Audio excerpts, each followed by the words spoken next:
교과서 7.3 해봅시다. 네. 오늘은 교과서를 볼 일이 조금 많거든요. 그림도 조금 보려고 그러고, 네. 교과서를 미리 좀 살펴봅시다. 7.3 그냥 타이틀을 그대로 적으면 Evaporation and Breakup of Raindrops 인데 이베포레이션에 대해서는 우리가 지난번에 이야기를 했어요. 그죠? 그 벤틸레이션 이펙트라는 걸 이야기했죠. 그 컨덴세이션하고 똑같은 이퀘이션이 적용되긴 하는데 단 하나 차이가 뭐냐면은 이게 빗방울이 빨리 떨어지니까 이게 지금 그 컨덴세이션 할 때 가정이 뭐였었냐면은 각을 어디를 살펴보아도 수증기가 일정해 라는 것이 가정이었었는데 그렇지 않던 거죠.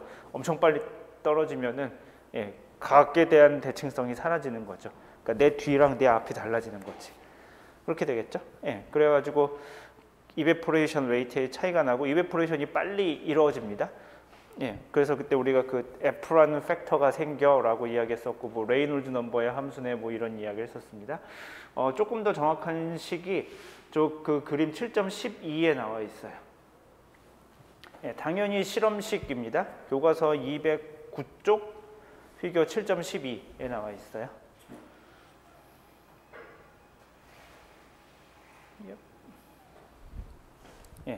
그래서 거기 보면은 그 FV를 뭐에 대한 함수로 썼냐면 그 SC가 뭐냐면 슈미트 넘버라는 게 있고, 그 다음에 R는 레이놀즈 넘버입니다. 슈미트 넘버의 3분의 1승, 레이놀즈 넘버의 2분의 1승으로 하면은 대충 그게 직선으로 비슷해져, 또이또이해져 라는, 그 왜 그런지는 잘 모릅니다. 그냥 그걸로 저기를 한 겁니다. 피팅을 한 겁니다. 그렇게 돼라는 결과를 얻었고, FV가 지금 뭐 예를 들어서 레인드랍의 레이디어스가 한 1mm 정도쯤이라고 칩시다. 그러면은 대충 그 근사식으로 치면은 어느 정도쯤 되냐면은 한 FV가 한 8 정도쯤, 그죠? 관측이라 이렇게 뭐 실험실에서 얻은 결과로 치면은 한 6에서 7 정도. 그 정도 됩니다. 그러니까 실제로 우리가 컨덴세이션에 의해서 계산되는 것보다 뭐 한 6에서 8배 정도 더 빨리 일어나야 되는 겁니다. 굉장한 양이죠. 한 오더가 더 빨리 일어나는 거니까. 그리고 우리가 지난번에 이야기했지만 컨덴세이션은 기본적으로 컨덴세이션이나 이베포레이션은 기본적으로 슈퍼세추레이션에 비례하는데, 즉 RH에 비례하는데, 구름에서 컨덴세이션이 일어나는 거는 기껏해봐야 과포화도가 한 1% 내외 정도쯤, 0.01 정도쯤에 해당하는 값인데, 빗방울이 증방할 때 RH는 뭐 RH가 90%, 뭐 80%까지 내려갈 수도 있고 이렇다고 했었죠. 그러니까 슈퍼세추레이션으로 치면은 마이너스 10, 마이너스 20% 뭐 이 정도쯤 되니까 거기서도 기본적으로 컨덴세이션보다 한 10배 이상 빠르겠죠. 거기다가 지금 벤틸레이션 이펙트가 있으니까 실제로 같은 이퀘이션을 풀긴 하지만 이베포레이션이 컨덴세이션보다 일반적으로 훨씬 빨리 일어나는 과정이 되겠습니다. 그죠? 한 100배 정도 빨리 일어나는 과정이 되겠죠. 슈퍼세추레이션이, 그러니까 RH 절대값이 최소한 10배 정도 클 것이고, 그 다음에 벤틸레이션 이펙트가 있고, 그래갖고 이 나중에 그래서 이거를 수치적으로 문제를 풀 때 문제가 생길 가능성이 있겠죠. 왜냐하면 똑같은 이퀘이션이라고 해도 무언가 100배 더 빨리 일어나는 과정이라면, 뭐 어떤 것이 100배 더 빨리 일어난다면은 기본적으로 같은 뉴메리컬 메소드를 쓰면은 될까 하는 의구심이 약간 들죠. 실제로 약간 좀 이렇게 저기들이 있습니다. 그러니까 고려해 주어야 될 사항들이 있습니다. 이베포레이션은 컨덴세이션과 다르게. 그래서 우리가 요 수업 때는 다루지 않고 구름 분리 모델링 때 조금 한 이야기지만, 구름 분리 모델링 할 때 이제 우리가 벌크 방식이냐 빈 방식이냐 나누는데, 벌크 방식에선 그래서 컨덴세이션하고 이베포레이션이 거의 식을 째려 보면은 거의 완벽하게 다른 파라미터라이제이션으로 되어 있습니다. 실제로 그만큼 빨리 일어나는 과정이에요. 그래서 이베포레이션은 그때 했으니까 뭐 그렇게 중요한 이야기는 그때 다 했으니까 뭐 별로 대단한 이야기가 아니고, 오늘은 브레이크업에 대해서 이야기해 보겠습니다. 이 중에서 브레이크업에 초점을 맞춰서 해보겠습니다. 브레이크업은 말 그대로 물방울이 이렇게 깨지는 겁니다. 브레이크업 이렇게 서로 깨지는 걸 이야기하는데 자, 번호를 어떻게 붙여야 될지 모르겠는데 일단 관찰을 해봤습니다. 관찰을 해봤더니 raindrops are limited in size. 크기가 무작정 커지지 않는답니다. 우리는 이미 알고 있죠, 그죠? 경험적으로 알고 있는 사실이죠. 근데 생각을 해보면 우리가 지금까지 배운 이퀘이션에 따르면 컨덴세이션, 컬리전, 뭐 크기가 제한될 만한 이유가 없죠, 그죠? 특히 우리가 지난 시간에 배운 컬리전에 따르면 물방울이 크면 클수록 작은 물방울들을 더 잘 포착하겠죠, 그죠? 그렇게 될 거란 말이에요. 물방울이 그렇게 될수록 물론 그 컬리전 이피션시 그거 빼고는 컬리전 이피션시라는 요인이 있긴 하지만 그게 아니라면 일반적으로는 상대 속도 차가 더 커질 거 아니에요. 생각해보면 그러면은 같은 시간 안에 훨씬 더 많은 녀석들과 충돌할 수 있겠죠. 그러니까 기본적으로 물방울이 크면은 컬리전이 잘 일어날 겁니다. 그러니까 점점 커져야지. 그런데 실제로 관측을 해보면 레인드랍이 일정 크기 이상의 것은 잘 관측되지 않습니다. 보통 어느 정도냐면 아무리 맥시멈으로 써봐야 레이디어스가 대충 6mm 이상은 잘 커지지 않는답니다. 왜 그럴까? 왜 쟤네들은 더 이상 커지지 않는 걸까? 쟤네들을 커지지 않게 하는 메커니즘이 도대체 무엇인가? 를 생각해 보는 겁니다. 이게 그래서 because of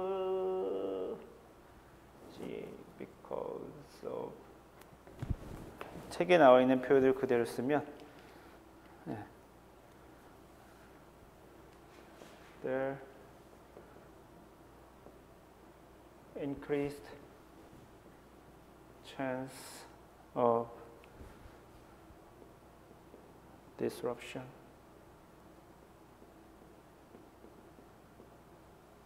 with size.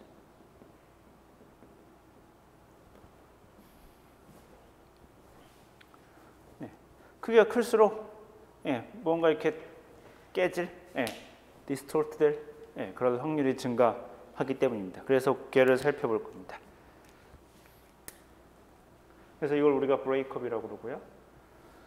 첫 번째는 셀프 브레이크업입니다. 혼자서 부서지는 거.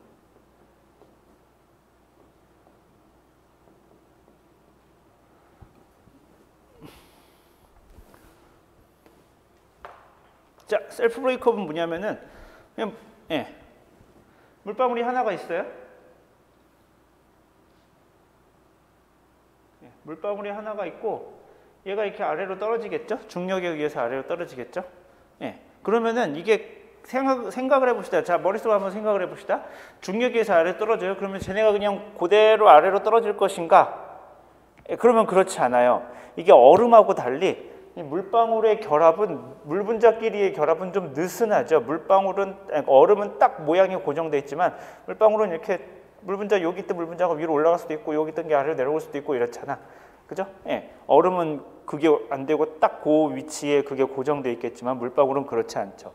그래서 실제로 물방울이 이렇게 아래로 내려볼 때 어떤 흐름이 생겨요. 물방울 분자 안에서 어떤 흐름이 생깁니다. 놀랍게도. 물방울 분자가 이렇게 움직여요. 아래로 떨어질 때. 그래서 저게 그리고 속도가 커지면 커질수록 저 흐름이 더 강해집니다. 그렇기 때문에 저게 점점 커지다가 서페이스 텐션, 표면 장력에 의해서 잡을 수 있는 힘보다 커지게 되면은 더 이상 저게 견딜 수가 없는 거죠. 저 흐름이 더 강해지는 거죠. 그래서 쪽 하고 쪼개지는 그러한 현상이 벌어집니다. 그래서 이거는 교과서에 뭐라고 표현되어 있냐면은 aerodynamically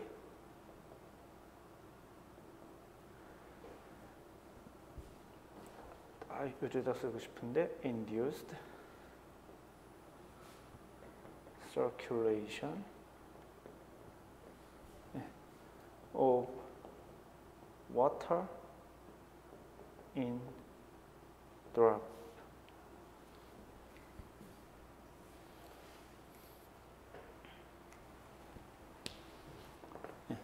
그 공기 역학적으로 생기는 순환이에요.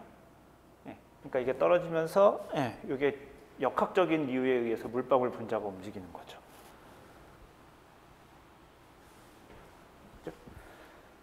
자, 이게 어느 정도쯤 됐을 때 일어나냐면은 반지름이 한 6mm 정도쯤 되면 일어납니다. 레인드랍 사이즈가 한 6mm 정도쯤 되면 일어나는데, 그래서 이게 실제 실험에서는 이렇게 되긴 하는데 자연에서는 실제 애트모스피어에서는 별로 중요하지 않습니다. Maybe 확실하진 않지만 maybe unimportant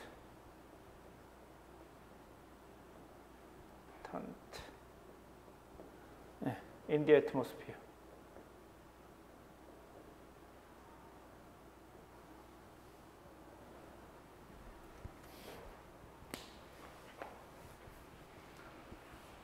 이게 실제 대기에서는 그렇게 중요한 과정은 아니에요. 왜 그러냐면 다른 과정에 의해서 부서져요. 레인드랍이 이 크기가 되기 전에 이미 다른 과정에 의해서 브레이크업 됩니다. 그래서 원래 대기에서는 아싸리 여기까지 커지지도 않아. 그래서 별로 중요하지 않습니다. 그 과정이 뭐냐면은 collisional breakup입니다.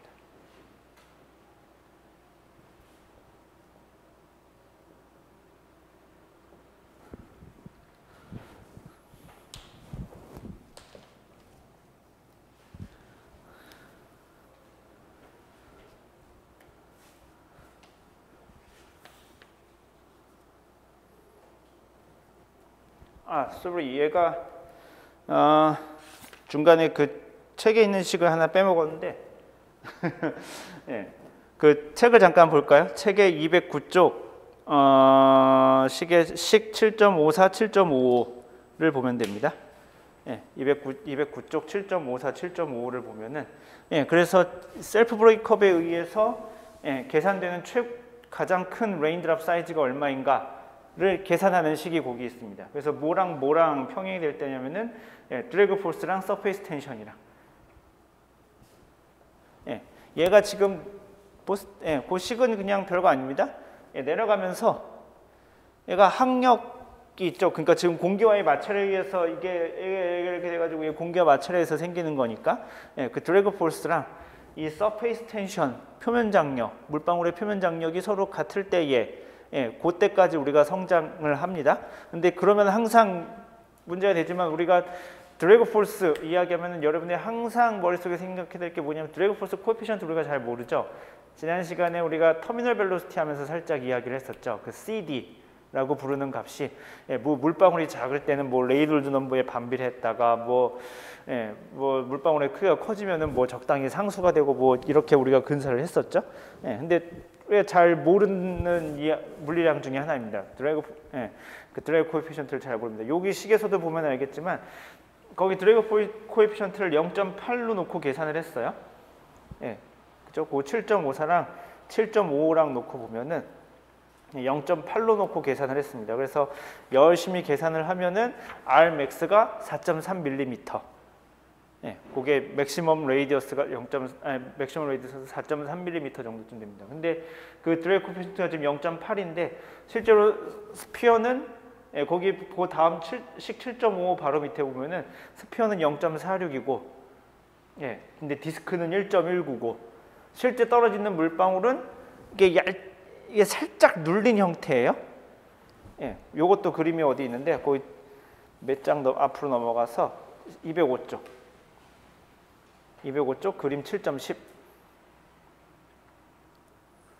그림 7.10 205쪽.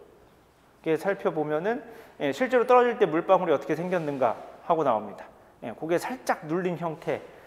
뭐 당연히 그렇게 되겠죠. 그렇게 될 거라고. 참고로 그래서 여담이지만 그 빗방울 그릴 때 맨날 이렇게 그리잖아요. 이렇게 그리나? 뭐야, 배처럼 그리지? 이거 틀린 모양입니다. 실제로 저렇게 안 생겼어요. 실제로 떨어지는 물방울은 위아래가 살짝 눌려 있는 납작한 형태로 그려져 있어요. 빗방울은 이렇게 생기지 않았어요. 아무튼 그렇게 살짝 눌리기 때문에 완벽한 스피어가 쟀더니 0.46, 디스크가 1.19, 살짝 눌렸으니까 대충 중간값 0.8로 계산해 본 겁니다. 근데 생각해보면 범위가 되게 넓죠. 0.4, 한쪽은 0.49, 한쪽은 1.1이 넘으니까 범위가 꽤나 넓을 겁니다. 그러니까 걔에 따라서 다시 식 209쪽 7.55로 가면은 실제로 저기다 0.46을 넣으면은 드랍 그 레이디어스 값이 꽤나 훨씬 더 커집니다.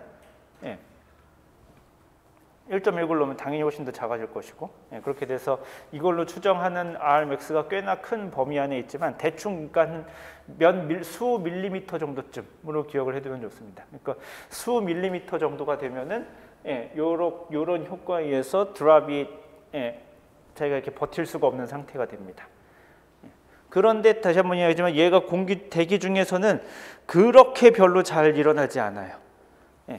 이 컬리저널 브레이크업이라는 이 과정이 일어나기 때문인데, 컬리저널 브레이크업이 뭐냐면은 물방울이 큰 게 있고 이렇게 있으면은 이렇게 가다가 부딪히겠죠, 그죠?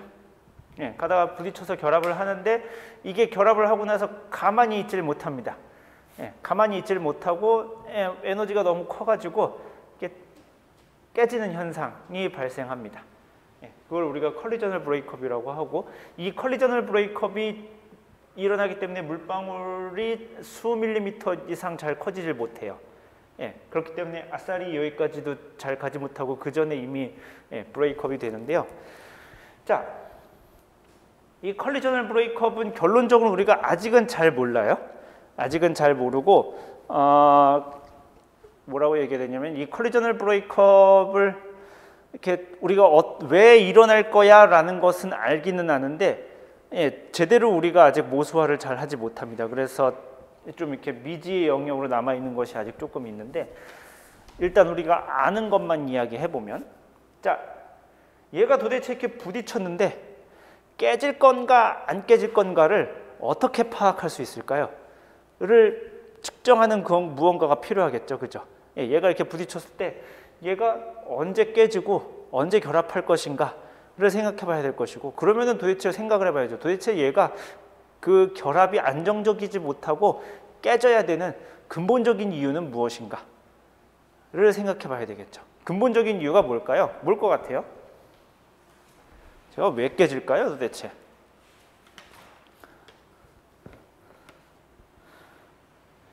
생각보다 그렇게 어렵지 않게 파악할 수 있어요. 이게 왜 깨질까요?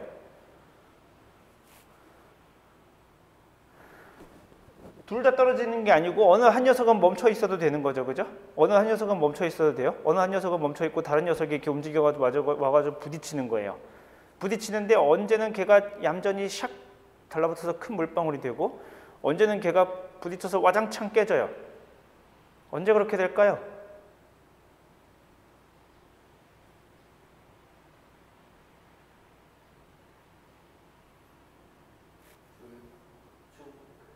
예?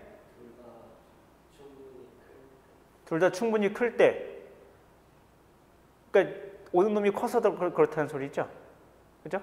일단 오는 놈이 커서 그럴 것 같고, 이게 커서 불안정해질 것 같은 거는 왠지 이런 느낌이 좀 강하고, 걔가 이렇게 물방울 자체가 불안정하니까 그냥 조금 더 쉽게 생각할 수 있는데, 왜 깨질 것 같으세요? 이렇게 얘가 가만히 있어. 달려가. 부딪혔어. 언제는 내가 여기 얌전히 잘 붙어 있는데 언제는 와장창창 깨져요? 왜 그럴까요?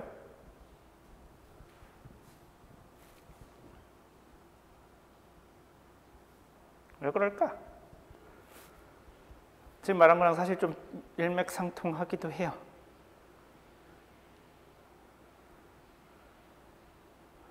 와서 시계 부딪히면 그러지 않겠어요?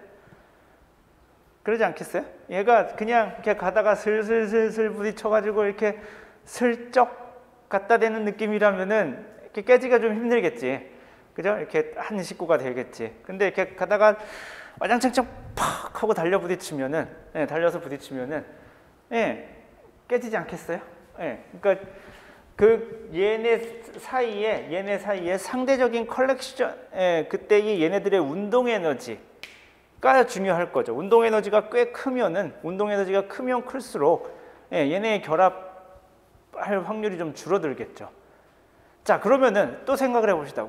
세게 부딪히면 될 것 같은데 얘네들이 그러면은 결합했을 때 하나로 묶어줄 수 있는 힘은 뭘까요? 깨지게 만드는 에너지는 운동 에너지인 것 같죠? 그죠? 예, 그럼 얘네가 만약에 그렇다면은 얘네를 묶어주는 힘이 아무것도 없다면 그럼 부딪히면 무조건 깨져야 될 거 아니야? 생각해보면 이렇게 여기다 공 던지면 깨져야 되지. 근데 어쩔 때는 안 깨져. 얘네가 안 깨지게 만드는 힘은 뭘까요? 그렇죠, 표면 장력, 서페이스 텐션. 그러니까 이 두 가지가 서로 컨트리뷰팅을 하는 거예요. 그러니까 운동 에너지가 커지면 커질수록 얘네가 깨질 에너지가 높은 거고 깨지게 만드는 에너지가 높은 거고 표면 장력이 크면 클수록 얘네가 안정적으로 결합될 확률이 커지는 거고, 그죠? 그래서 이 두 가지가 서로 컴피팅을 하는 겁니다. 자, 그래서 책에 보면은 ET 에너지라는 걸 쓰고 얘가 이렇게 델타 거기 뭐라고 썼니? 델타 S라고 쓰지 않았었나? 책의 노테이션을 조금 따라갑시다. 델타 S. 책에는 이 COAL이라고 썼는데 이렇게 쓰는 게 조금 더 좋을 것 같아. 이 COAL은 이게 코알레센스 이피션시 같다.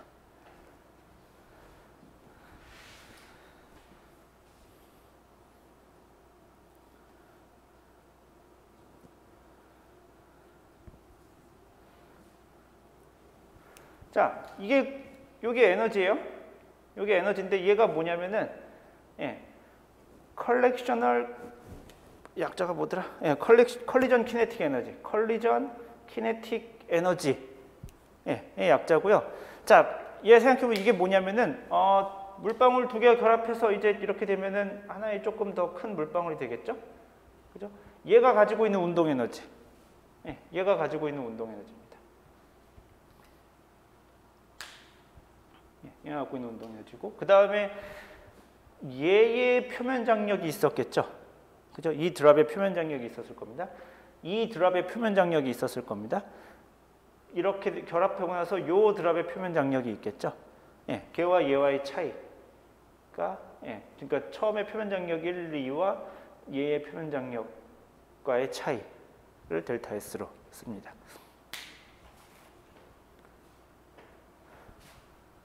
그래서 우리가 요걸 이해하는 게 되게 중요한데, 생각을 해보면 이게 뭐냐면은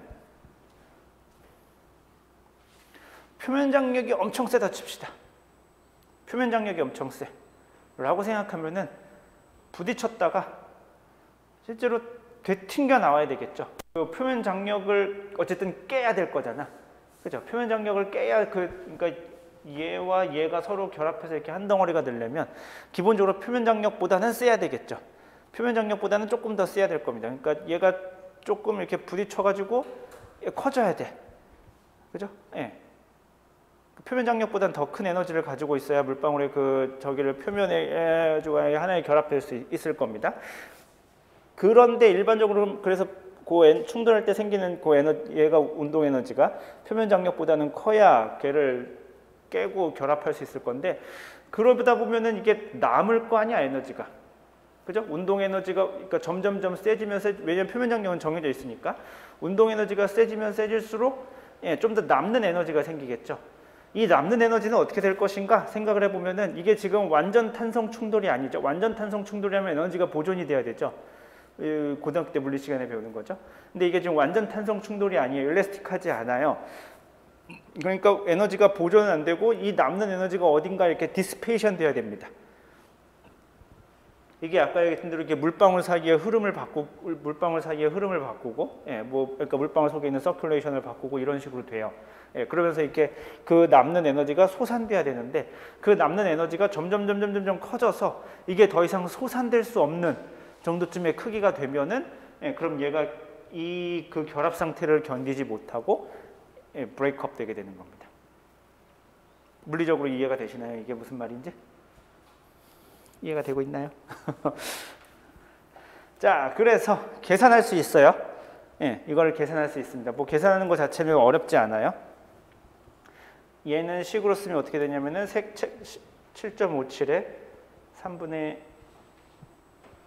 2 파이 로 W 곱하기 1 플러스 감마의 세제곱분의 R 세제곱 V 렐러티브의 제곱.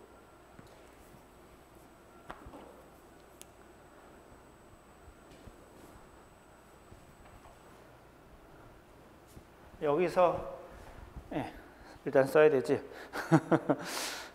이 감마가 뭐냐면 스몰 드랍 레이디어스 분의 큰 드랍 레이디어스 레이쇼. 그 다음에 요 VR은 뭐냐면은 렐러티브 벨로시티예요.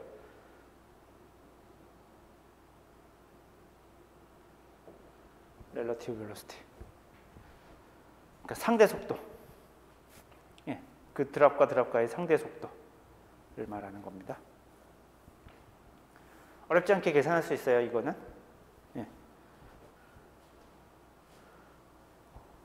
자, 그 다음에 요 델타 S는 어떻게 계산할 수 있냐면은 안 잘리겠지? 4파이 시그마 W R제곱 플러스 R제곱 마이너스 4파이 시그마 W R 세제곱 더하기 R 세제곱에 3분의 2승.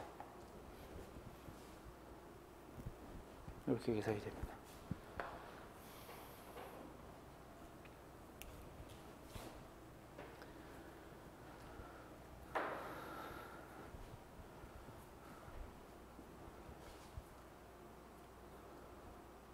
이거 앞에 텀은 뭐냐면은 얘의 표면 장력과 얘의 표면 장력의 합.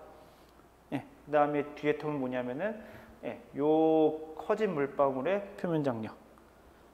이게 왜 이렇게 되면 이게 부피잖아요. 얘의 부피와 얘의 부피가 더해졌겠죠, 기본적으로. 걔의 원래 근데 표면 장력은 표면 면적에 비해 4파이 R 제곱이어야 되니까 부피의 3분의 2승 하면은 나올 테니까 이렇게 되는 겁니다. 그래서 요 ET가 어떻게 되든지에 따라서 얘가 지금 결합을 유지할 것인가, 그러니까 아예 시나리오는 3개죠. 그러니까 리바운드 되거나 되튕겨 나오거나 아니면 결합해서 결합을 유지하거나 아니면 결합해서 깨지던가 이런 시나리오 3개가 생기겠죠. 그죠? 이해가 되시나요? 자, 그런데 그래서 사실 계산은 할 수 있어요. 뭐 계산하면 되지. 그래갖고 이거 뭐 스몰 R과 라지 R이 어떻게 레이쇼가 어떻게 되면은 뭐 어떻게 되고 이렇게 계산할 수 있는데 이게 실제로 관측해 보면 조금 달라요. 이거 말고도 그러니까 요소가 되게 많은 거지. 뭐 이건 되게 좀 심플하게 해놓은 거고 요거 말고 요소가 우리가 되게 복잡한 거죠. 잘 모르는 부분이 있습니다. 그래서 거기 책에 보면은 로우 앤 리스트 1982년 논문이 있는데 요 ET를 가지고 실제로 이게 결합할 확률을 파라메트라이제이션 했습니다.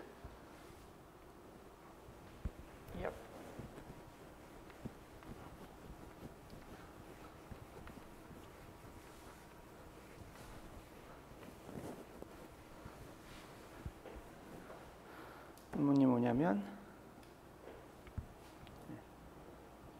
로우 앤 리스트 1982년 논문인데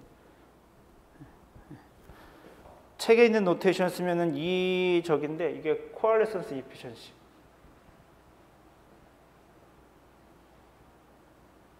코알레선스 에피션시를 책임 노테이션 그냥 씁시다. 얘를 어떻게 파라미터를 했냐면은 a 곱하기 1 플러스 감마의 제곱 엑스포넨셜 마이너스 c분의 b w t의 제곱. if t가 5 마이크로죠.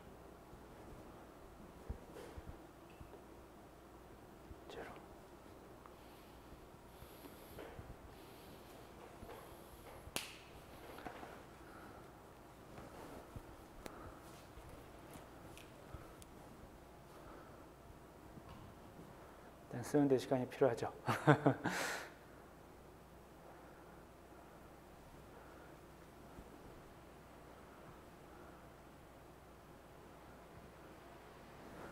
네. 조금 더 써야 되나?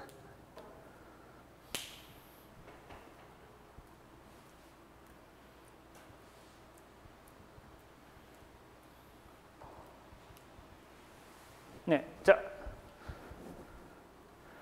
ET가 크면 ET가 크다는 소리가 뭐냐면은, 예, 지금 이 키네틱 에너지가 크다는 소리죠, 그죠? 키네틱 에너지가 클 겁니다. 키네틱 에너지가 크면 운동 에너지가 크다는 소리니까, 예, 기본적으로 드랍이 되게 빨리 움직이고 있었다는 소리고 상대적으로, 예, 그러면 이렇게 부딪힐 때, 예, 상대적으로 에너지가 큰 녀석들끼리 부딪혔기 때문에, 예, 결합이 유지되지 못하고 깨질 확률이 커지겠죠.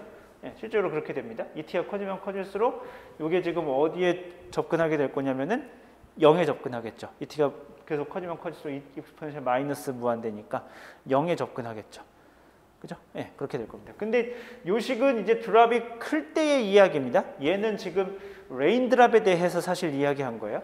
컬리전 이피션시 여기다 한 5회를 빼주기 위해서 for rain drops.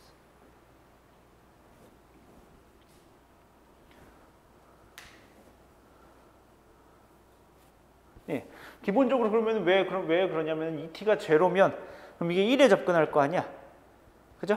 예, 진짜 근데 ET가 제로면 이게 1이 될 것이냐, 무조건 1이 될 것이냐 그러진 않습니다. 예, 작은 물방울과 작은 물방울이 결합하면은 결합할 때 아까 했지만 이렇게 리바운드 되는 효과가 있다고 그랬었죠. 예, 실제로 리바운드 되는 효과가 있습니다. 그 효과는 여기에 지금 고려되어 있지 않은 겁니다. 이 논문은 레인드랍의 코알레센스 이피션시. 우리가 다시 한번 코알레센스가 뭐냐면은 충돌이 됐다 쳤을 때 얘가 병합되는 걸 우리가 코알레센스라고 부릅니다. 예, 그래서 이렇게 컬리전이 충돌이고 충돌되고 나서 실제로 둘이 붙어 있는 게 코알레센스고 그 두 개를 합쳐서 우리가 컬렉션 포착이라고 부른다고 했었죠. 예. 요렇게 요 ET의 제곱에 비례하는 텀으로 익스포넨셜 마이너스 ET 제곱의 형태로 얘를 모수화시켰습니다. 여기서 지금 A하고 B는 상수고 요 감마는 아까 여기 적었던 요 레이쇼고 그 다음에 표면 장력이고 요 슈미트 넘버일 거고 그렇습니다. 네, 그래서 책에 볼까요? 책 211쪽 211쪽 그림 7.14b 오른쪽에 있는 그림만 보면 됩니다. 예, 그게 그려놓은 겁니다. 요 이피션시를 계산해가지고 그려놓은 겁니다.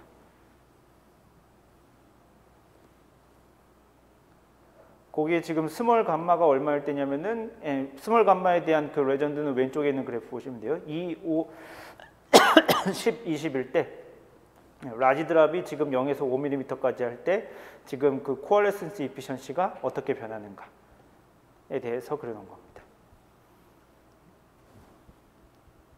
이 식 자체를 이렇게 그린 거니까 이거 자체 그리는 거 자체는 어렵지 않고요. 그래서 살펴보면은 레인 드랍이 지금 예를 들어서 레인 드랍 그 라지 R이 한 1에서 2mm 정도쯤 된다고 칩시다.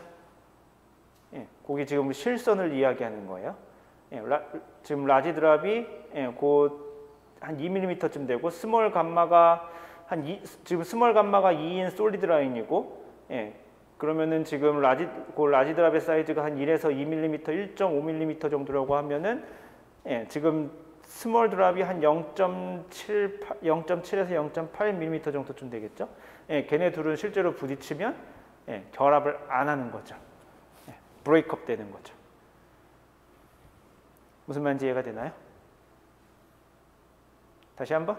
그 그래프를 읽는 게 이게 그러니까 무슨 일이 벌어지는 거야? 라고 생각을 해보면 이게 지금 샥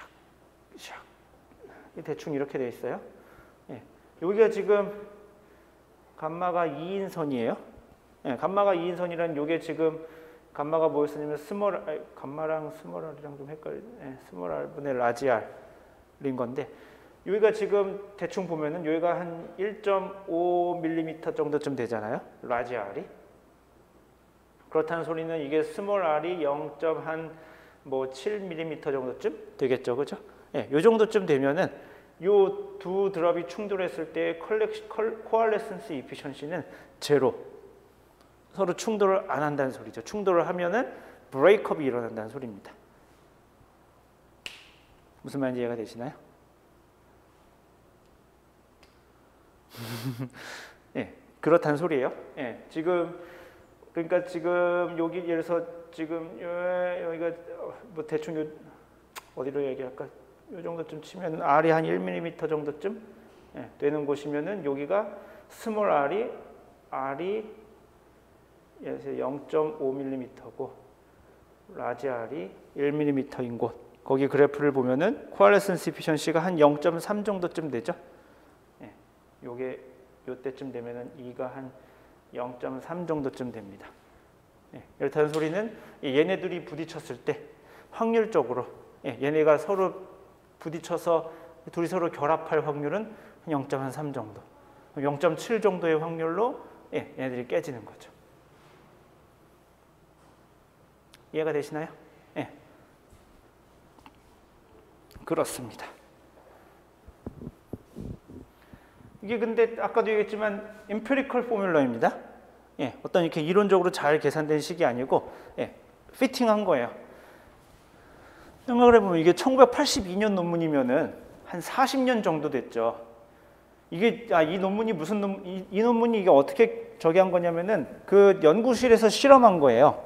이렇게 관측, 이렇게 밖에 나가서 관측은 당연히 못 하겠지. 밖에 나가서 관측을 어떻게 하겠어? 밖에 나가서 관측한 게 아니라 그 연구실 안에서 실험한 거거든요. 물방울 이렇게 페어를 만들어 놓고 서로 이렇게 충돌시킨 거예요. 그래서 이렇게 사진을 찍어가지고 얘네가 충돌했을 때 지금 부딪혀서 결합이 되는가 아닌가라는 데이터를 이렇게 쭉 이렇게 얻었어요. 그래갖고 그 얻은 걸 가지고 요 포뮬러를 일종의 피팅을 한 거거든요. 40년 전에 한 겁니다. 그러면 생각해보면 시간이 되게 많이 지났는데 우리가 지금 요 교과서가 2000 몇 년이더라? 2010년 거의 가까워서 쓰여진 책인데 아직도 우리가 얘를 지금 사이테이션하고 있다는 소리는 이 뒤로도 아직 좋은 결과가 별로 없다는 소리죠. 실제로 아직 구름 물방울의 브레이크업을 계산하는데 아직도 요 정도 요 로우 앤 리스트에서 나온 요 결과를 가지고 실제로 파라미터라이제이션을 합니다.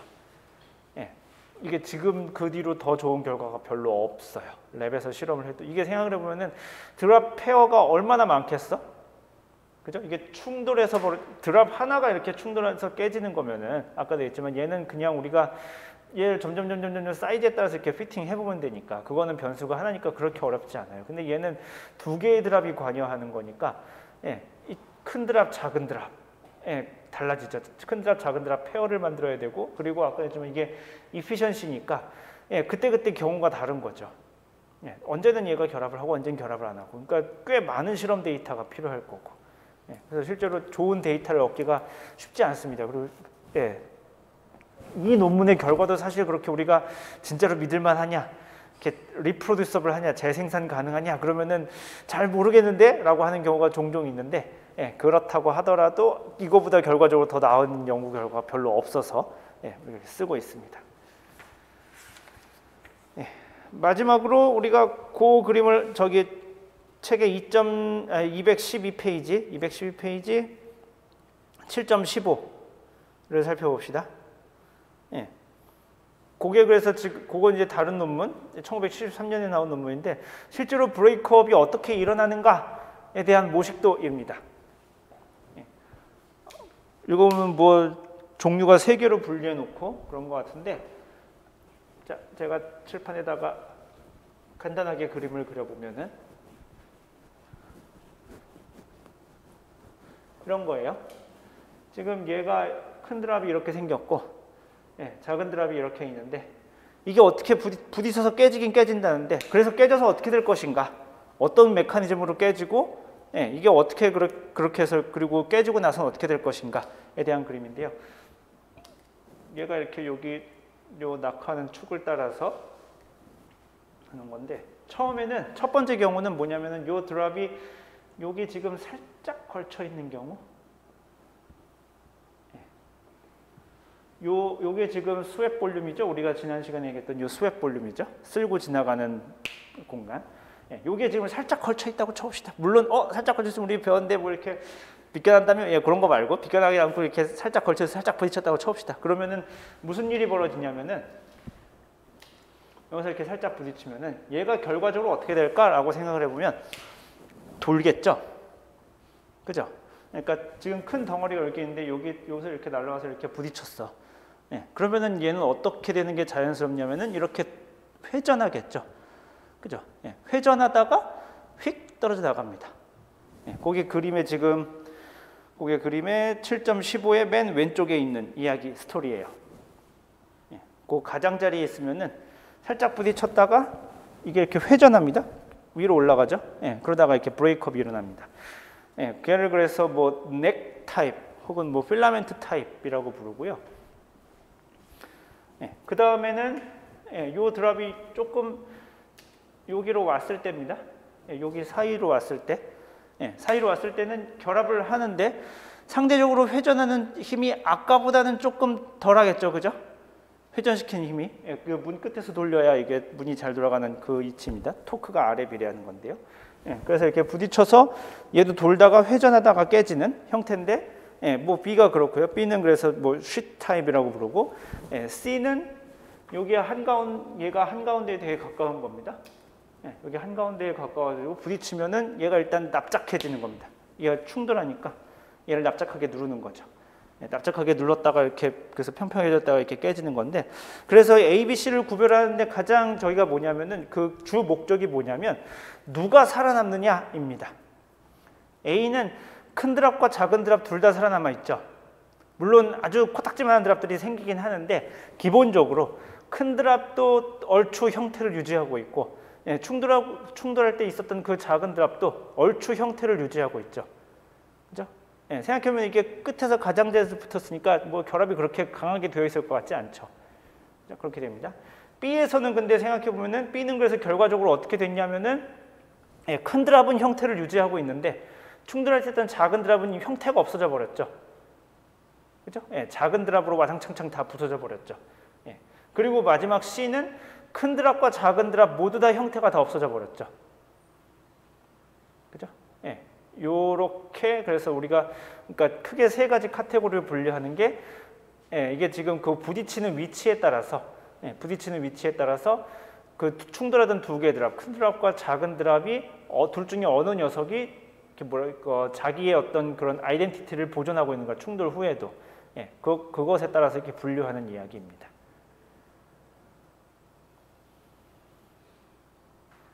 됐나요?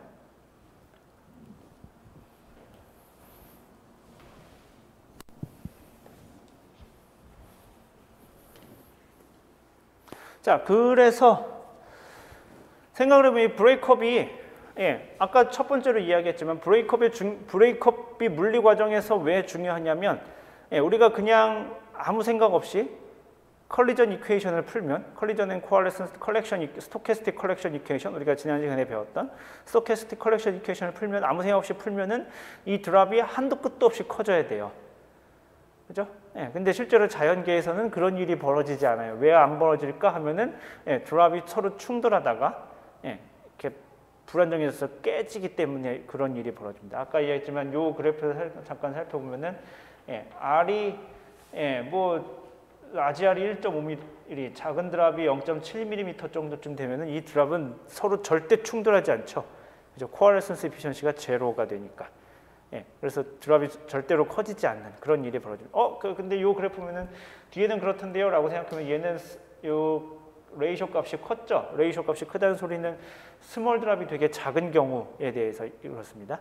그러니까 이 큰 드랍이 아주 작은 드랍들을 포착할 수는 있겠지만 예, 애지간히 큰 드랍에 대해서는 부딪히면 서로 깨지는 거죠. 그죠? 그래서 큰 드랍이 근데 작은 드랍들을 가져가 봐야 별로 이렇게 부피 성장에 별로 도움이 안 되겠죠.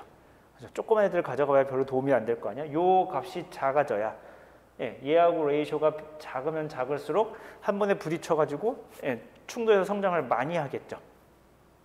그죠? 요 레이쇼가 작아요. 요 레이쇼가 작아야 둘이 크기가 비슷비슷하다는 소리니까 충돌해서 커질 겁니다. 근데 지금 보면 알겠지만 요 레이쇼가 커지면 커질수록 코알레센스 이피션시가 작아집니다. 그죠? 그래서 충돌이 비효율적으로 되죠. 그죠? 예, 이런 일이 실제로 벌어지기 때문에 충돌이 잘 일어나지 않기 때문에 이렇게 되고요. 그 다음에 우리가 지금 잠깐 봤지만 그래서 큰 드랍과 작은 드랍이 충돌할 때 충돌이 잘 안 일어나는 경우가 있어. 코알레선스가 잘 안 일어나, 브레이크업이 일어나 그러는데 그럼 실제로 브레이크업이 여러분들이 이거를 계산한다고 칩시다. 예, 여러분이 어떤 좋은 모델을 가지고 이거를 계산한다고 칩시다. 계산을 하려면 이 브레이크업이 끝나고 나서 어떤 브레이크업 과정이 일어났어. 지금 라지 R과 스몰 R이 있는데 얘가 지금 부딪혀서 브레이크업이 돼야 돼. 라고 하면 결과적으로 얘가 QC는 보존이 되겠죠. 그죠? 어디로 뭐 물방울의 질량이 어디론가 날아가지는 않겠죠. 그죠? 얘는 일정하게 유지가 될 겁니다. 그런데 드랍의 넘버 컨센트레이션은 어떻게 될지 잘 모르겠죠. 브레이크업이 되고 나서는. 이걸 우리가 알아낼 수 있을까? 굉장히 우연적이지 않겠어요? 생각해 보면은. 예, 물론 결정적이야 하겠지만 이거 그거랑 비슷하지 않겠어요? 이거 내가 손가락 놓으면 어디로 떨어질까 이 문제랑 되게 비슷하지 않겠어요? 예, 충돌할 때 아주 그 미세한 차이에 의해서 예, 그 쪼개지는 아주 조그마한 드랍들이 2개가 될 수도 있고 3개가 될 수도 있고 잘 모르겠죠. 그죠? 예, 그래서 이걸 파라메트라이즈하는 게 굉장히 어렵습니다. 모델에서 실제로 우리가 이 결과를 잘 몰라요. 얘는 우리가 보존이 된다는 걸 알겠는데, 그리고 우리가 좀 아까 여기서 그림에서 잠깐 봤는데 작은 물방울이 요렇게 충돌하냐, 요렇게 충돌하냐, 요렇게 충돌해서 결과가 달라진다며. 그죠? 예. 이걸 우리가 모델에서 알아낼 수 있을까? 하면 그렇지 않죠. 생각을 해보면 그렇지 않잖아. 이게 우리가 그리드 안에서 일어나는 일이죠. 물방울의 충돌은 그리드 안에서 일어나는 일이죠. 기본적으로 이 그리드 안에서는 얘네가 실제로 큰 모델의 관점에서 보면 얘 그리드 안에 있는 애들은 다 똑같이 움직이는 거잖아. 생각을 해보면은 UVW가 다 똑같잖아요. 박스 안에서는 평균된 값으로. 근데 우리가 이 그리드 안에 있는 모든 모션을 다 계산하는 게 아니고 이 안에 물방울이 있으면은 평균적으로 이런 일이 일어나서 이렇게 될 거야라고 지금 계산을 해주는 것뿐이지, 얘네가 실제로 충돌하는데 이렇게 불지 이렇게 불지 이렇게 불지 어떻게 알아? 그죠? 예, 그러니까 얘네가 지금 R과 R이 어떻게 보존이 될, 충돌 후에 어떻게 보존이 될, 둘 중에 어떤 녀석이 대충 살아남고 어떤 녀석이 이렇게 쪼개지는 건지 우리가 이론적으로 계산을 할 수 있지만, 그럴 수 있을지 모르겠지만 컴퓨터 모델에다 넣어서 이 효과를 반영하는 것은 굉장히 어려운 일이죠. 실제로 모르는 일을 우리가 파라메트라이제이션 해야 되는 거니까. 무슨 말인지 이해가 되나요? 그래서 뭐 원한다면은 제가 알기로 가장 잘 알고 있는 모델이 뭐냐면 평균적으로 계산을 하는 겁니다. 로우앤 리스트에 보면은 실제로 로우앤 리스트에는 그래서 라지 R이 얼마고 스몰 R이 얼마일 때 충돌하고 나서 R에 대해서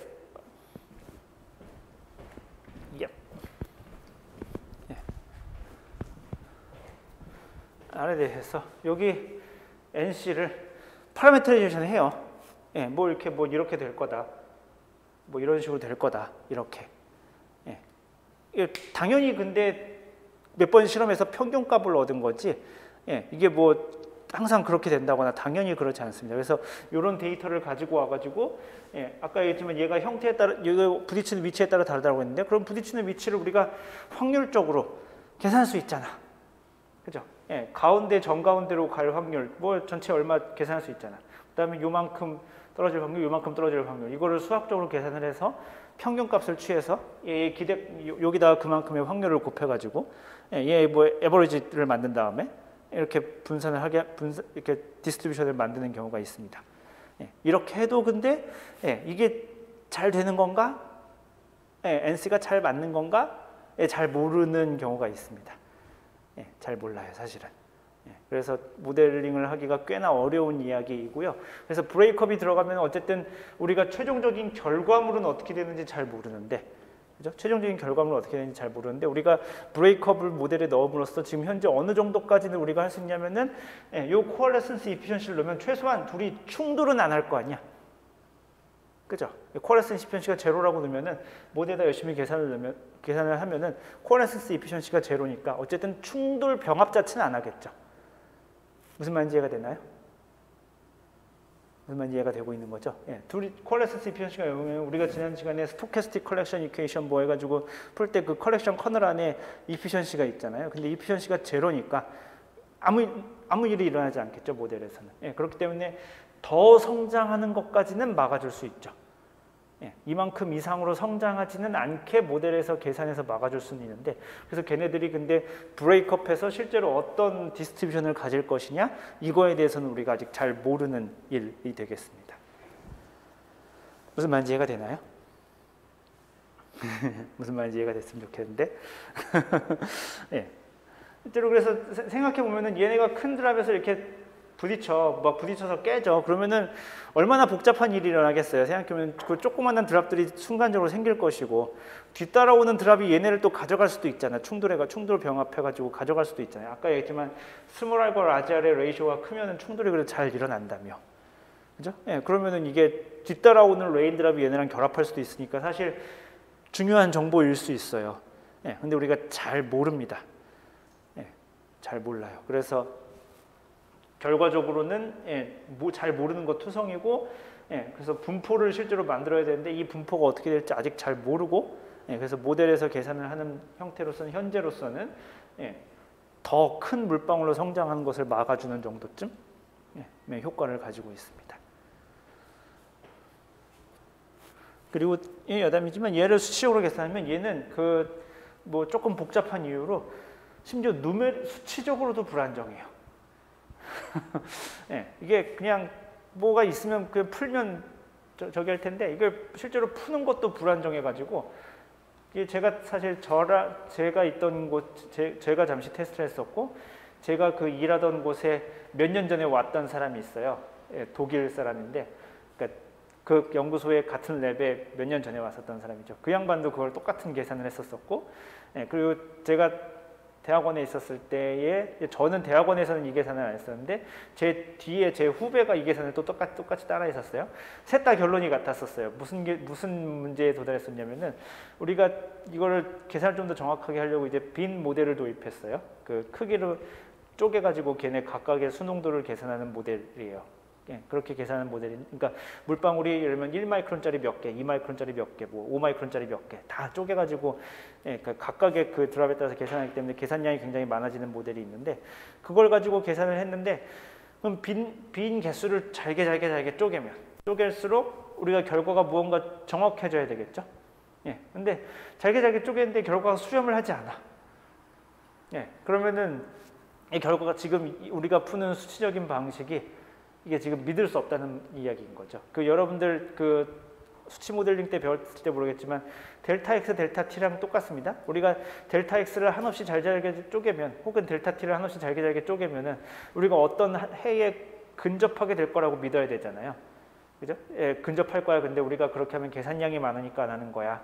라는 게 있는데, 실제로 쪼개서 계산하는데 어딘가에 접근하지 않는 거죠. 접근하지 않는 거죠. 수렴하지 않아.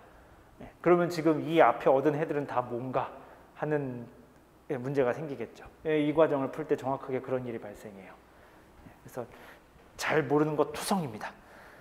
지금 계산할 때 그래서 벌크 모델은 말할 것도 없고, 벌크 모델은 진짜 대충 QC가 보존돼 정도쯤, QC가 보존되면은 사실 그러면은 별로 할 게 없잖아. 벌크 모델에서는 QC가 보존되면은 그렇게 별로 할 게 없어요. NC만 조금 늘리는 건데 NC 조금 늘려봐야 뭐 별 차이 안 납니다. 그래서 그러니까 그 벌크 모델에서는 QC, 그러니까 최대 드랍의 레이디어스의 제한을 거는 정도쯤, 그 정도쯤으로 작동을 하고요. 빈 모델에서는 이걸 넣어서 계산을 하는데, 아까 얘기했지만 진짜인지 가짜인지 잘 모르겠는 해를 어거지로 도라는 가게 해드릴게, 이 정도쯤으로 맞춰놓고 하는 수준입니다. 앞으로 비슷한 이야기를 많이 할 거예요. 아무튼 자, 여기까지 이해가 되셨나요? 요거 이해가 됐나요? 요것으로서 우리가 웜 클라우드에 대한 마이크로 피직스는 요게 끝입니다. 우리가 2주 반 동안 했는데, 뉴클레이션, 컨덴세이션, 컬리전 앤 코알레센스, 그다음에 마지막 브레이크업. 요 과정이 웜 클라우드에서 일어나는 모든 마이크로 피직스 과정입니다. 그러니까 에어로졸이 왼첩이 있으면 걔가 RA 슈퍼 세츄레이션이 어느 정도쯤 이상이 돼서 걔가 물방울로 뉴클레이션이 되고, 우리하고 퀘러 커브에 의해 가지고 어떤 스레셔드를 넣으면은 계속해서 성장할 수 있는 기반이 마련되고, 예, 그랬을 때 처음에 드랍플렛이 굉장히 작을 때에는 예, 컨덴세이션에 의해서 성장이 굉장히 빠르게 되고 예, 그러다가 그게 점점 느려지는데 어느 순간 운이 좋게도 예, 큰 녀석이 하나가 있으면은 꽤 큰 녀석이 하나 있으면 얘가 컬리전에 의해서 예, 빗방울로 급속하게 성장을 해서 얘가 아래로 떨어지고 세디멘테이션 배웠죠? 그죠? 예, 낙하 속도가 어떻게 되는지 배웠습니다. 예, 그래서 그 낙하 속도에 따라서 떨어지게 될 것이고 예, 그러다가 얘가 근데 점점 어느 순간 더 커지지 못하고 예, 브레이크업 되고 예, 그러니까 어느 정도쯤 되면은 얘가 충돌 효율이 낮아지는 거죠. 이 코알레센스 이피션시가 낮아지게 됩니다. 브레이크업 과정에 의해서. 예, 그래서 그게 빗방울로 떨어지게 됩니다. 네.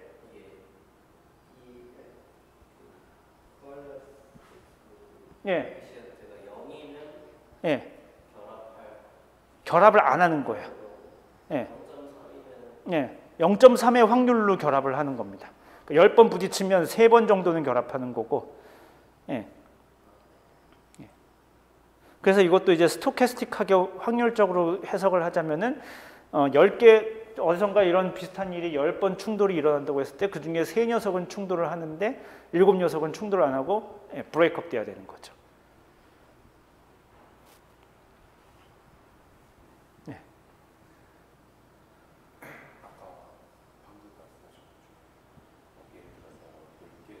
예. 예. 네. 네. 예. 예. 예.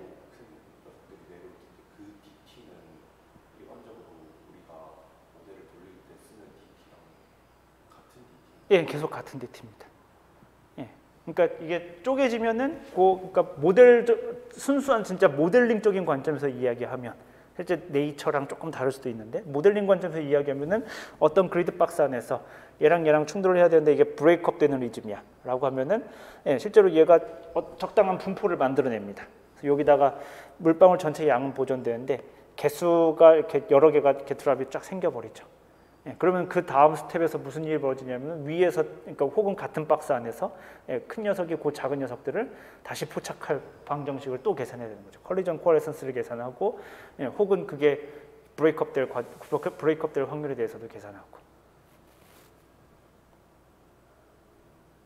된 건가요? 그러면? 그러니까 예, 두 개가 서로 부딪혀서 예, 얘가 얌전히 부딪혀주면 땡큐인 거고 한 타임 스텝 안에서 그러니까 모델의 한 타임 스텝 안에서 컬리전을 계산하고 그 다음에 브레이크업을 계산하는 거예요. 물론 순서는 당연히 뭐 그렇게 중요하지 않아야 정상입니다. 예, 그래서 컬리전을 계산하고 예, 얘네가 그러니까 이퀘이션을 쓰면 이렇게 되겠지.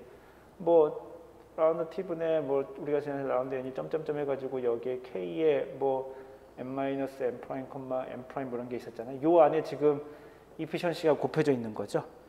그죠? 요 안에 이피션시 계산할 때 여기가 뭐 한 0.3 정도다라고 하면은 실제로 부딪히는 페어 중에서 30%만 예, 충돌 병합에 성공하는 거고 나머지 70%는 충돌 병합되지 않는 거죠. 그럼 그것들에 대해서는 요 브레이크업을 계산하는 거죠. 예, 그러면 물방울이 이렇게 개수가 더 많아지겠죠. 그죠? 예, 그러면은 그렇지만 이렇게 뭐 이런 것들이 지금 요 박스 안에 굉장히 많을 텐데 예를 들어서 얘랑은 결합에 성공했다고 치면 이렇게 되고 예, 얘네는 결합에 실패했어. 그러면은 예, 뭐 한 녀석은 뭐 얘가 두 개가 거의 보존된다고 칩시다. 보존된다고 치는 소리는 얘네 줄어드는 게 아주 조금 줄어들고 따다다다다다다 생긴다는 소리예요.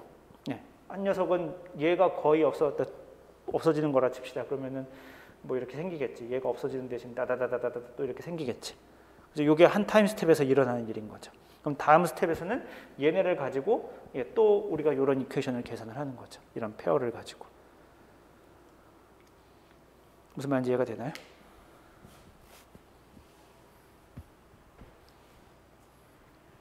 네, 그런 겁니다.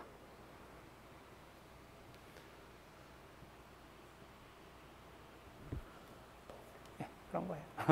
예, 실제로 이런 일이 이게 그래서 웜레인에서 벌어지는 일이고요.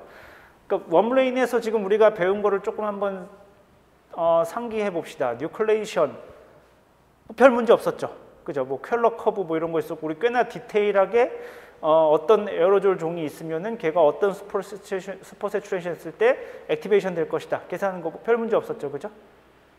별 문제 없습니다. 컨덴세이션도 계산하는 거 그렇게 특별히 문제가 없었습니다. 뭐 꽤나 잘 맞는 이퀘이션이에요. 컬리전 코알레선스로 가면은 약간 우리가 모르는 것들이 등장했습니다. 아까 우리가 했던 대로 컬리전 이피션시, 충돌 효율 이런 거 잘 모르죠, 그죠? 예, 뭐 적당히 우리가 이렇게 좀 하는 경향이 있었습니다. 컬리전 이피션시가 실제로 얼마가 되냐 모릅니다.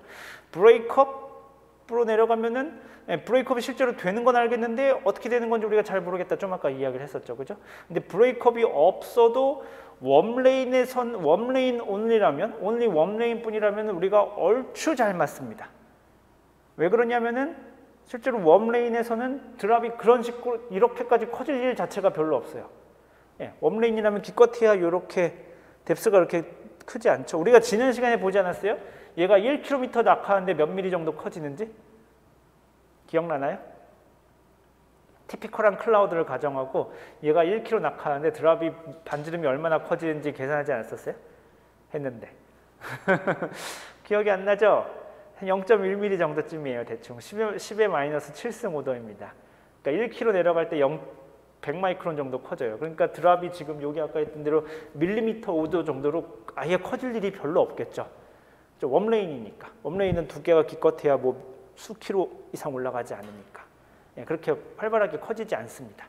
예, 그래서 웜레인에서는 우리가 브레이크업 과정이 있기는 한데 얘가 그렇게 중요하지는 않고, 근데 이 브레이크업 과정이 언제 중요하게 되냐면은 이게 딥 컨벡티브 클라우드로 발달했을 때입니다. 딥 컨벡티브 클라우드로 가면 우리가 아직 배우진 않았지만 위에서 얼음이 형성될 것이고 이 얼음이 점점 커지겠죠. 그러다가 멜팅 레이어를 내려와서 녹을 겁니다. 그죠? 이 물방울은 꽤 클 수 있죠. 그죠? 왜냐하면 되게 높은 데서부터 떨어져서 성장했으니까 예, 꽤나 커졌을 확률이 높죠.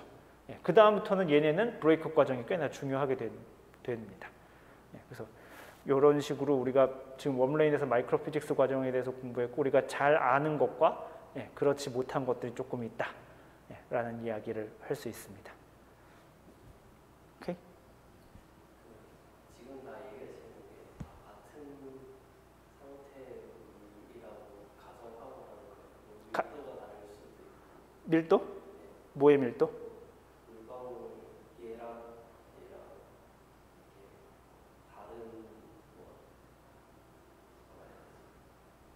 다른 물리적인 특성이 있을 것이다. 아니요, 다행히도 물방울은 별로 그런 게 없어요. 예, 물방울의 밀도는 크기에 따라서 변함없이 항상 1kg per 세제곱미터 맞나? 예, 1g per 세제곱센티미터. 예, 1000kg per 세제곱미터고. 예, 그 다음에 물론 물방울마다 조금 달라지는 게 뭐냐면 이게 떨어지는 속도에 따라서 모양은 조금 달라질 수 있어요. 얘가 구형이 아닐 수 있지. 조금 아까 떨어질 좀 납작해진다고 했었잖아요. 그래서 그 교과서에 보면은 아까 벤틸레이션 이펙트 그릴 때 그 그래프를 아주 섬세하게 잘 본 사람이라면은 그 R하고 밑에 첨자에 EQ라고 써 있어요. 이퀴벌런트 레이디어스예요. 그러니까 실제로 걔가 구형이 아닌데 구형이라 치면 레이디어스가 얼마인가 REQ라고 써 있는데 그 정도쯤은 우리가 약간 찌그러진 구형 정도쯤으로 될 수 있는데 실제로는 구형이라고 간주해도 좋고 형태도 같고 밀도도 같고 그렇기 때문에 물리적인 특성은 이물방울이나 일본의 다른 거는 크기뿐 이라고 이해를 하면 됩니다.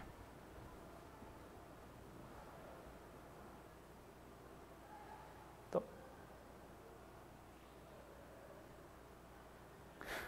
그래서 말이 나와서 말인데 지금 여러분들이 공부를 했죠, 그죠? 뉴클레이션, 컨덴세이션, 컬리전, 브레이크업 이야기를 했어요. 얘네들이 지금 전부 다 얘네들을 하는 데 있어서 제일 중요한 물방울의 제일 중요한 특성이 뭐인 것 같아요? 얘네들이 전부 다 물방울의 뭐에 따라 달라지죠? 예? 전부 다? 물론 근데 물방울의 표면 장력은 물론 온도의 함수이기는 한데 얘가 약한 온도의 함수이기는 한데 기본적으로 우리가 시그마는 우리가 얼마인지 알아요. 뭐 7 곱하기 72점 얼마? CGS 유닛으로 한 72점 얼마쯤 돼요. 그건 우리가 아는 값이야. 그러니까 우리가 지금까지 뉴클레이션 레이트, 컨덴세이션 레이트, 컬리전 레이트 이런 걸 우리가 다 배웠잖아요. 뉴클레이션이 어떻게 될 건지 배웠고 컨덴세이션 우리가 레이트를 배웠죠. 그러니까 뭘 배웠냐면 컨덴세이션이 이렇게 해서 dt분의 dm을 배웠잖아. 혹은 dt분의 dr도 마찬가지죠. 똑같이 배웠고 컨덴세이션에 의해서도 뭐 dt분의 dn m 이걸 배웠잖아요. m을 가진 넘버가 어떻게 바뀌는지. 예, 혹은 뭐 이거는 이제 스토캐스틱 컬렉션 이퀘이션이었었고 컨티뉴어스 컬렉션 이퀘이션에서는 dt분의 dr을 계산하는 법을 배웠었고 혹은 뭐 변수 변환에 의해서 dg분의 dr을 배웠었고 점점점 뭐 지금 오늘 뭐 이런 거 배웠었고 자 그래서 여러분들이 이거를 실제로 이제 계산한다 칩시다. 여러분들 이걸 머릿속으로 잘 째려보세요. 자 이제 나는 이걸 계산을 해야지. 뭘 알아야 계산이 되는 것 같아요? 저게 뭐에 따라서 달라지나요? 예? 그렇죠. 물방울의 크기. 물방울의 전부 다 물방울의 크기의 함수입니다. 컨덴세이션 레이트도 나머지 요소는 대기에 대한 정보는 우리가 다 알고 있다고 치고 예, 그랬을 때 그러니까 아까 지금 김정환 학생 질문에 답을 하던 과정에서 나왔던 건데 지금 이 구름 안에 있는 물방울에서 다른 거는 크기뿐입니다. 얘네 입자에서 다른 건 크기뿐이에요. 밀도도 같고 그냥 구형이라고 쳐도 괜찮고 예, 물론 그 약간 구형이 아닌 걸 가지고 레이더를 통해서 관측을 하긴 합니다. 혹시 그 배웠나요? 학부 물리 때? 학부 때 물리기상학 같은데 혹시 레이더 관련해서 물리기상학 때 안 배우나? 예, 이중 편파, 예, 이쪽으로 크기를 재고 이쪽으로 크기를 재가지고 그 크기의 차이를 이용해서 얘가 어느 정도 찌그러졌는지를 계산을 하고 그래서 그걸 바탕으로 이 물방울이 지금 실제로 어느 정도쯤 크기가 될 거야라는 걸 짐작해낼 수 있습니다. 뭐 어쨌든 그런 게 있다 치고 그 정도가 있긴 하지만 대체로 구형으로 가정해도 괜찮습니다. 예, 결과적으로 다른 게 뭐냐면 물방울은 크기만 달라요. 바꿔 이야기하면 그러면 우리가 이런 과정들을 계산을 한다고 칩시다. 그때 가장 우리가 알아야 될 정보는 뭐냐면 요 클라우드 안에 있는 물방울의 크기가 얼마인가를 알아내는 게 키포인트죠. 그죠? 물방울이 정확히 말하면 이제 크기가 얼마짜리가 몇 개가 있느냐의 문제로 바꿀 수 있겠죠. 물방울은 되게 많으니까 우리가 제곱센티미터당 100개 정도쯤 있다고 했었죠. 이게 대략 5도로 그렇습니다. 10개에서 100개 사이 정도쯤이 있어요. 그러니까 가로 1cm, 세로 1cm, 높이 1cm 안에 10개에서 100개 사이의 물방울이 있습니다. 그러니까 엄청나게 많으니까 실제로 각각의 크기마다 몇 개 정도쯤 있냐, 각각의 물방울의 크기가 얼마냐를 알아내는 게 요 계산하는 데 키포인트입니다. 그래서 클라우드 모델링을 한다고 하면 클라우드 모델링의 꽃이 뭐냐면 그래서 클라우드 모델링을 할 때 뭐가 중요하냐면은 사이즈에 따른 넘버 덴시티가 중요한 이유입니다. 우리가 처음에 배웠었죠. 뭐 감마 분포니 뭐 로그 노멀 분포니 뭐 이런 거 배웠었잖아요. 그죠? 기억이 나나요? 뭐 물방울에 대해서는 감마 분포를 많이 쓰고 뭐 에어로졸에 대해서는 로그 노멀 분포를 많이 써요. 뭐 사실 그리고 두 개 그려보면은 뭐 또이또이해요. 실제로 비슷비슷합니다. 걔가 중요한 이유예요. 그게 왜 중요하냐면 결국 이 모든 양들이 물방울의 크기에 따라서 결정되기 때문입니다. 그래서 그 물방울의 크기가 얼마인지를 알아내느냐가 그래서 그게 클라우드 모델링을 할 때 되게 중요하게 생각하는 이유입니다. 생각해보면 되게 쪼잔한 일이잖아. 물방울이 여기 얼마나 많은데 걔네들이 크기가 뭔지를 왜 따지고 있는 거지? 그냥 전체 양 정도 따지면 안 되나? 뭐 이렇게 될 수 있는데 요 물리량들이 전부 다 그런 것에 의존하고 있고 실제로 그리고 비가 오는 과정을 생각해보면 우리가 지난 시간에 잠깐 봤지만 한 100만 개 중에 한 개꼴로 있는 큰 드랍들이 중요하다고 그랬었죠. 걔네들이 휩쓸고 가면서 크게 떨어지는데 걔네들이 고작 전체 비율의 100만 개 중에 한 개 정도쯤의 비율입니다. 걔네들이 있어가지고 이런 과정들이 막 되게 빨리빨리 일어나는 거거든요. 컬리전들이. 그렇기 때문에 얘를 얼마나 디테일하게 표현할 수 있느냐가 그래서 그 클라우드 모델링의 꽃이 되겠습니다. 처음에는 우리가 얘를 그래서 초기 단계 맨 처음에 우리가 B를 계산하던 모델이 무엇이냐면은 그 Cumulus Parameterizzation입니다. 우리가 보통 줄여서 그냥 CU라고 부르는데 Cumulus Parameterization 뭐냐면은 한 점에서 이렇게 연직 사운딩을 얻어내요. 연직 사운딩을 얻어내면 이거 보니까 불안정하네. 비가 오겠는데 하고 B를 내려버립니다. B의 양을 계산해 버려요. 예, 그리고서는 이걸 이제 스테이블한 사운딩으로 다시 만들어줘요. 오 마이 갓 이런 거죠. 예, 거기서 실제로 비가 이렇게 온다고 어떻게 하는 거지? 뭐 이렇게 되는 거죠. 예, 큐뮬러스 파라메트라이제이션은 이런 역할을 했었고, 그 다음에 우리가 벌크 마이크로 파라메트라이제이션을 한 거는 그리드 박스 안에서, 그래서 이 안에 지금 QC가 얼마가 있다라고 치자. 클라우드 워터 컨텐트 양이 얼마 있어라고 치면은 자동적으로 그냥 얘를 이렇게 이런 형태로 그냥 그리는 겁니다. 저 형태가 되겠거니 하고 그냥 그림을 그리는 겁니다. 당연히 잘 안 맞겠지. 그때그때 다를 텐데. 그죠? 예, 최근에 나오는 조금 좋은 모델들, 여기 넘버 컨센트레이션을 계산합니다. 몇 개 있어 라고. 그럼 조금 더 정확해지게 하겠지만, 당연히 생각해보면은, 그래도 당연히 울퉁불퉁한 거를 잘 반영하지 못하겠죠. 그리고 얼마나 많은 경우의 수가 있겠어. 이거 2개 안다고 쳐봐야 이거 안에 분포가 어떻게 생길지는 당연히 그때그때 다르겠죠. 그럴 겁니다. 그래서 그 다음에 나온 모델이 R을 구간을 쪼갭니다. 여기서 여기 몇 개, 여기 몇 개, 여기 몇 개, 여기 몇 개, 여기 몇 개, 여기 몇 개. 다 카운팅을 합니다. 각각의 것들을 다 계산을 합니다. 우리가 요 위에 있는 식들을 가지고 요 드랍은 실제로 커서 얼마가 될 것이고, 그러면은 이제 각 구간별로 다시 또 몇 개가 되고 이런 식으로 계산을 합니다. 계산량은 훨씬 더 많아졌겠죠. 여기는 왜냐하면 처음에는 QC하고 LC만 계산하다가 각각의 얘를 구간을 다 쪼개서 계산해야 되니 양이 엄청 늘어났겠죠.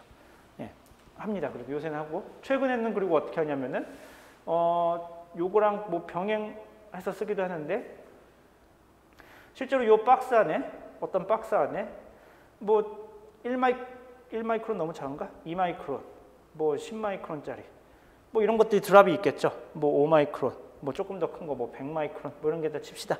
그러면은 2마이크론짜리를 하나의 덩어리로 만들어요. 똑같은 크기를 가진 것들. 2마이크론짜리를 하나의 덩어리로 만듭니다.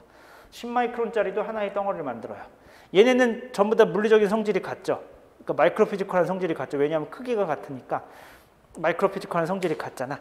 얘네를 하나의 덩어리로 묶어갖고 얘네를 실제로 이동시켜 버립니다. 이렇게 하는 모델들을 우리가 라그랑지안 클라우드 모델이라고 불러요. 아주 최근에 일부 사용되는 모델입니다. 물론 여러 가지 문제점이 있어서 개선돼야 될 것들이 있는 건 분명한데, 이런 식의 모델들이 있습니다. 그래서 그 클라우드 모델이 발달하는 순서를 보면은, 다시 한번 강조하지만 얘는 결국 그래서 클라우드 안에 있는 드랍의 크기가 어떻게 될 건지를 보다 정확하게 예측하려는, 그게 지금 클라우드 모델의 발달 사이입니다. 그러니까 한편으로는 걔를 드랍의 크기에 따라서 개수를 분별하려고 하는 것, 그 다음에 하나는 그 안에 실제로 이런 물리적인 과정을 보다 정확하게 하려는 것, 뭐 예를 들어서 브레이크업 같은 것들을 보다 정확하게 모델에 넣으려는 것, 그렇게 두 가지 갈래를 가지고 발달을 하고 있습니다. 오케이, 이 LCM에 대한 이야기는 책에도 사실 잘 안 나오는 이야기고 극히 최근에 좀 나오고 있는데요. 아직은 조금 갈 길이 있는 것 같아요. 자, 여기서 마무리하고 다음 시간에는 이제 그 얼음에 대해서 배울 텐데, 얼음은 진짜 우리가 모르는 것 투성입니다. 잘 몰라요라는 이야기를 계속 반복해서 할 거예요. 챕터 8부터 시작을 하겠습니다. 네, 수고하셨습니다. 목요일에 봅시다.